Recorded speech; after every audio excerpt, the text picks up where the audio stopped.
Welcome back to the show this morning. Allié McGuire, she's been working on some exciting projects as of late. It's great to see you again. Thank you for coming on the show. Thank you so much.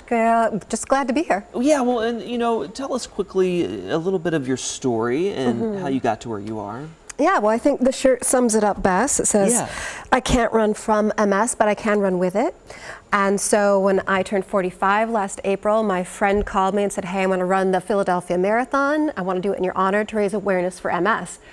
Crying, tears, of course. I said, why? She said, because I can. Sure. And so that was what inspired this whole story, as for all of us to ask ourselves, what can we do because we can? Well, and explain to our viewers, too, exactly what MS is and how it can affect someone. Yeah, so MS, it's an autoimmune disease, and so it's something that's not curable, and while we're not dying with it, we are living with it. It presents so differently in different people, which is why in this film it's going to be me sharing my story, but the stories of 3 other people who are living with the condition as well. How long have you been working on this project?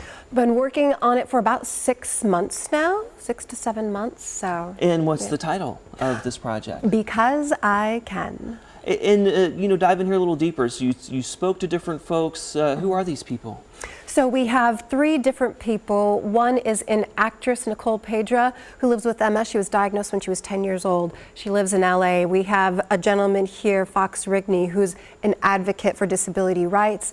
And then we also have in Paris, Demi Onfrey, who's an artist. So you have very different stories, same diagnosis. Yeah, I think we have a clip to show, if I'm not mistaken.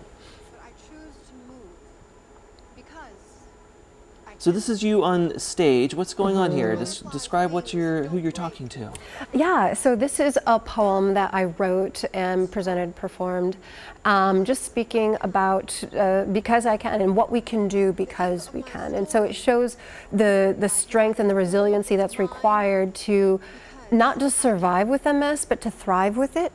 There you see me getting some ink on my back. The butterfly is an official symbol of support for MS, and so. Why has this been your personal mission, though, to try to connect with other people and raise awareness about MS?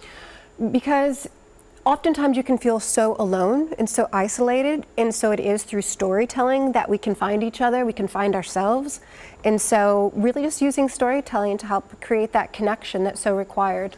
And what have you learned throughout this process of making Because I Can? Learned that there's a lot more that I thought I could do. And so I've learned that even if you don't have MS, this story is one that you'll connect with. It's this beautiful just intersection of artistry and advocacy, and so it's been this beautiful creative process that's allowed us to reach so many, and the film's not even released yet, but so many have found inspiration and confidence. Well, has it been a form of healing for you in a way, so to speak, sharing this? Yeah. I think there's always a sense of healing when you can share your story, and it empowers other people to share theirs as well. Well, you mentioned it's not even out yet, but where can people find more information to follow your journey, and when can we watch this? Absolutely. So Aware Now, if you go to our website, awarenowmedia.com, you can go to becauseIcanfilm.com. Okay. That'll take you there, and that's where you'll find out everything that's going on. We appreciate you coming on to inspire us this morning. It's good to see you. Thank you. Great Thanks to be for here. sharing your story.